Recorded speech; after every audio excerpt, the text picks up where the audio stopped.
That's right, fellow herders. Beast Lord Mollusk is back, and bringing you my first real game of 9th Age. It's been a long time in coming, and don't get your hopes up. At the moment it's still not looking like it's going to be a regular thing, but it does feel good to have the goatees on the table again. And today the herd is challenged by a Warriors of the Dark Gods army, an almost all-mounted list it seems. And I've got to say, my opponent was an absolutely spot-on guy. An absolute pleasure to play, and I think we laughed the whole way through this game. I think it's his first game of 9th Age as well, and we were both playing pretty casually. So there will undoubtedly be rule mistakes. If you spot them, pop it down in the comments, and I'll know for next time. Cheers. Bernard, the Lord of Chaos, won the role for the deployment, and he decided to go first, deploying his whole army. So on the far left, out of picture, because I'm a terrible photographer, he's got a unit that I don't even know the name for in 8th. They might be called Hellstriders. They're the demonettes on top of the anteater things, basically. Then he's got a Chimera with a breath weapon. Big block of Marauder or Barbarian Horsemen. Some blue Forsaken Mutant dudes with a level 2 Sorcerer of Alchemy. 5 more Marauder Horsemen, and then 10 or so Chaos Knights. 1 hero character with a battle standard, and 1 Chaos Lord. And I suspect they'll hit pretty hard. I deployed in a set-piece formation. In the centre I've got a giant horde of gore, with additional hand weapons and the War's banner. Got my BSB with the Beast banner, or the Warherd banner, or whatever it is. Beast axe, shield, totem, you know the build. And then I've got my level 2 on this corner, trying not to blow too many people up.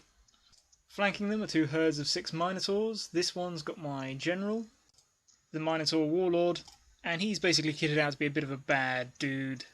He's got a 5-up save, 4-up regen, and a 2-up ward against flaming. His armour makes him toughness 6, and with his magical axe and frenzy he's got 8 attacks. Plus D3 impact hits, plus a stomp. Yeah, I reckon he's going to mess some people up today.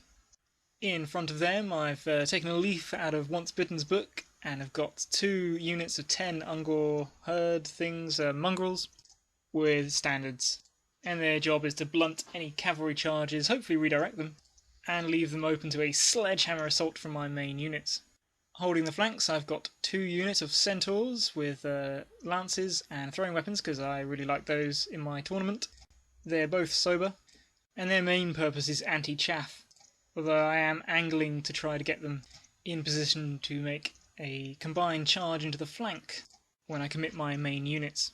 And finally we've got my Jabberslithe Chupacabra, whose job is to get behind the enemy lines, lower their leadership, and maybe put in a rear charge if he feels he can manage it. My opponent wins the roll for the first turn and lets me go first. So onward to glory, boys. I find it's generally a good policy to hem your opponent in their own half, so the mongrels surge up and the main units stroll up behind. If he charges or fails any charges, I reckon I'm in a fairly good position to counterattack. One of my group of centaurs and the Jabberslithe have moved up round the flank, setting up rather a nice net, and I'm hopeful that I can then get them round this building with their free reform to get into his rear, if he doesn't just march straight on into the trap. I move these centaurs out left, and basically their job is just to hold off his monster and his fast cavalry from getting into the flanks and rear of my main units here. The enemy sorcerer completely shuts down my magic phase, and I'm not in range to shoot with anything. So into Warriors turn 1 we go. The barbarians complete a charge against my hapless mongrels, and his big cavalry blocks move up cautiously, probably trying to bait me into failing charges. In the magic phase, the sorcerer corrodes my goat's loincloths. So now we're back to 8th edition where we have no armour saves, and they're fine with that. The loincloths were getting itchy anyway. The sorcerer suffers a miscast 9 and takes a wound for his trouble. He then casts Transmutation of Gold, and I throw all my dice to stop it, but he miscasts again, and it goes off. 4 of the mongrels from this unit die, and then everybody around them becomes stupid. And I've been really screwed over by this spell in the past. Unfortunately, that miscast was another 9, and the sorcerer killed himself. Bit of an unlucky start there. We go into combat, and would you look at that? I was expecting them to meet a horrible grisly death, but the Ungor actually won this combat, although with the baleful eye of Bernard the Chaos Lord on their backs, the barbarians held their ground too. Beast Herd's turn 2, we declare some charges of our own. The second mongrel unit charges into the flank of the barbarian horseman. Oh, everyone passed their stupidity, by the way, which was nice. Although these Minotaurs failed their frenzy and failed their charge, so they're now sitting there in front of the forest. My general's unit charge home through the gap in the ruins, and I'm looking forward to this. And after a lot of indecision, the centaur just back up here and continue to hold the rear and flank of my army. I was really toying with the idea of putting them up over here, where they'd be out of the charger line of sight of his flanking units, but in the end I decided it's better for them just to hold things down and keep that chicken line off our backs. My opponent may have made some comment about women's prerogative, the cheeky bugger, and it's a mark of a good game when you can rib each other. Come on, ghosties, let's teach him a lesson. In the magic phase, he stops my totem, but I get off Beast Within on the Minotaurs, and that's going to be quite tasty.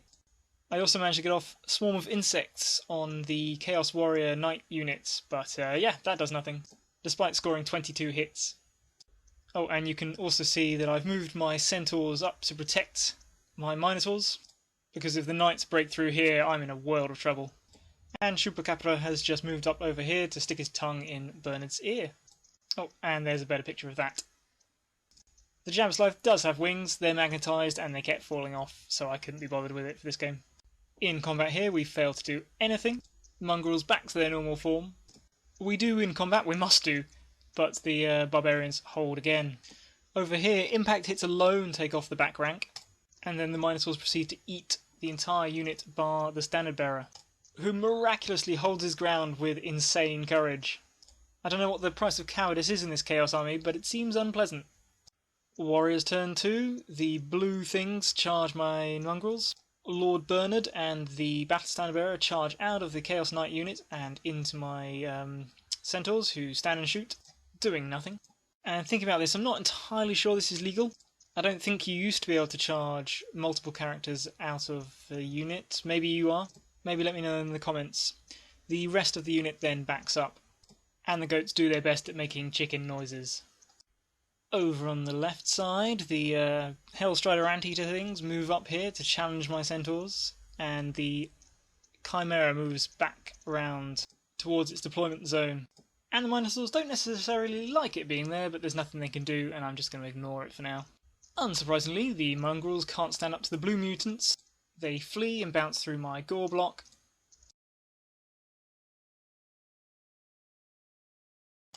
Lord Bernard and his fantastic standard bearer companion butcher the centaurs, taking no damage and then overrun, staying on the table, but out of my Minotaur's charge arc, which is very annoying. But I'm hoping the centaur's sacrifice will buy me enough time to take out this unit before the lords get back into action. Beast Herd's turn 3, bit blurry, sorry. My less mauled unit of mongrels, this one, rallies and turns around. The other one tiptoes the board edge. These are dead centaurs, so ignore them. No charges to declare. My Minotaurs had beaten the last standard bearer, surprisingly, in the last turn, and so moved up around here to look at the flank of this knight unit. The centaur back up once more, just holding those Hellstrider things off as long as I can. To be honest, I've got absolutely no idea what they do. I don't fancy my Minotaurs going in against the knights on their own, so they back up into the forest. The idea being if they charge the Minotaurs, or if they fail the charge, then they'll be sat here right in the middle so I can counterattack with everybody. And if they charge, well, I'm a forest rider in the woods, and so hopefully the Minotaurs will hold long enough for the gore to swing into their flank, as I'm fairly confident I can win this combat and break my opponent in this turn. The Jabberlife decides to play a bit of a risky game. I plonked him here so that the warriors in combat get -1 to their leadership, just making double sure I break them, and he's looking this way so that he can countercharge the Chimera if it tries to creep up on the Minotaurs. He might try to charge it with the knights, however. I could then flee and hopefully cause him to fail a redirect and end up right in the centre where I want him. Or I could hold and try to hold them there. I haven't quite made up my mind, but I reckon it's worth the risk. Yeah, we'll just see what happens. In the magic phase, I think he stops my totem and I get the Beast Within off of my gore. So my strength 5, toughness 5 gore win me the combat. The champion, who was in a challenge with my champion and so survived, then flees, bouncing through the Jabberlife. and I reform to focus on the knights once more. In the warrior's turn, everything just moves a little bit closer, apart from the knights, who back the hell off once more, right to the board edge. The Hailstriders are tired of my games and get up in my face. The Chimera comes up, trying to get in range of its breath weapon, but can't quite get in range. The champion fails to rally, but doesn't run very far by the look of it, and then Lord Bernard and what's-his-face, the Battle Standard Bearer, move round behind my lines. Luckily, my mongrels are there to take them on. Back to the beast herds, I decide to move everything forwards and try to pick up the points for the Chaos Knights. The mongrels hold the backfields, trying to bait his characters off my back. And this was really dumb. I declare a charge with the Minotaurs on the remaining, that mutant thing, and thinking that I would charge it and then be able to overrun into the Knights. So I also declared a charge on the Chimera with the Jabberslide. The Minotaurs completed their charge into the flank of the mutant thing, and look at the positioning. I can't believe I missed this. The Minotaurs are not going to overrun into the Knights. They're going to overrun right in front of them. And my Jabberslide, who could have stopped, could have moved over here and just bunged them up, is now committed to going off charging a Chimera. Just super, super dumb. So there's my Jabberslide taking on the Chimera. Got absolutely no idea what it does. Should have watched Doom and Darkness a bit more closely.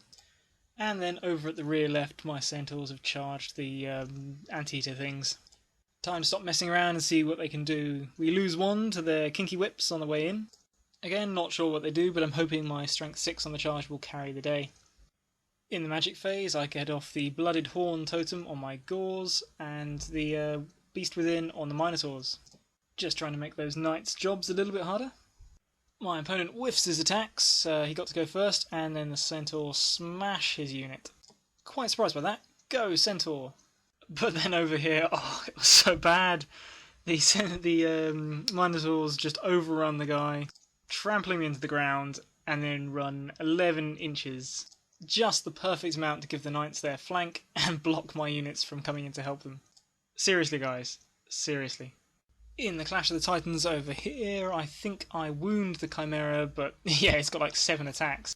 And the Jabberslide is left on life support. In the Warrior's turn, both characters charge my Ungor, who flee and get away. And the Knights do what Warriors of the North do, and charge my Minotaurs. Their character, whatever he is, declares a challenge, and I compound my stupidity by accepting with the Doom Bull, or the Warlord, or whatever he's called. I've got a Minotaur champion. I could have accepted with him and then used the Warlord to soak and the Knights' attacks and batter their unit. But no. So we get into a challenge and I flub my rolls. I only just killed the champion doing 1 wound. With my 8, strength 7, weapon skill 6, re-rolling missed hits attacks. Like, blooming, like, It actually ends up being a bit of a flub fest on both sides. I think the horses did as much damage as the knights.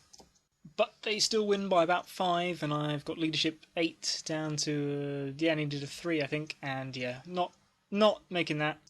And my general and his unit get run down.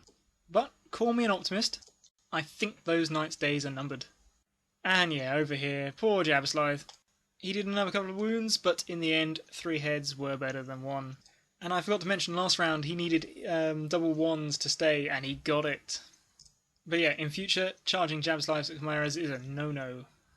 So in the last Beastmen turn, we sound the horn, and the Gores and the Minotaurs charge into the Knights. The Centaur run up and throw axes at the Chimera, but can't quite kill it. The Mongrels bravely back off a bit. And in the magic phase, I get my Gore to Strength and Toughness 5 with an extra attack and armor piercing from the totem. So they currently have better stats than the Minotaurs. And that combo is so nasty.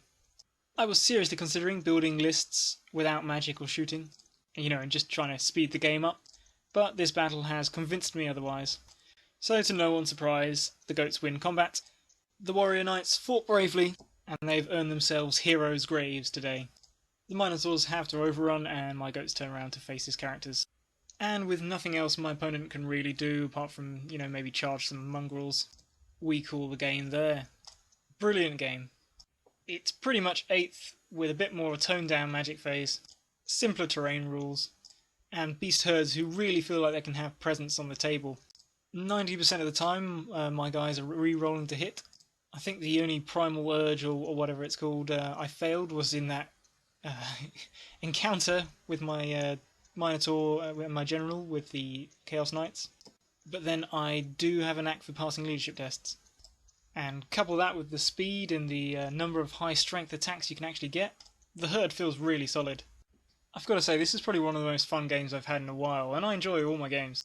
And I think it's mainly down to my opponent being such a good laugh. The only negative was the fact that I had to take such a big case around London, to work with me. And it seriously must have taken about 20 minutes for me to get them all the models out of my case and rank them up, and then, at the end of the game to put them all back. It's just soul destroying. But in terms of actual gameplay, I'm a serious fan of 9th Age. A big well done to all those people who spent their time and money pulling it together. Anyway, hope you enjoyed, and take care.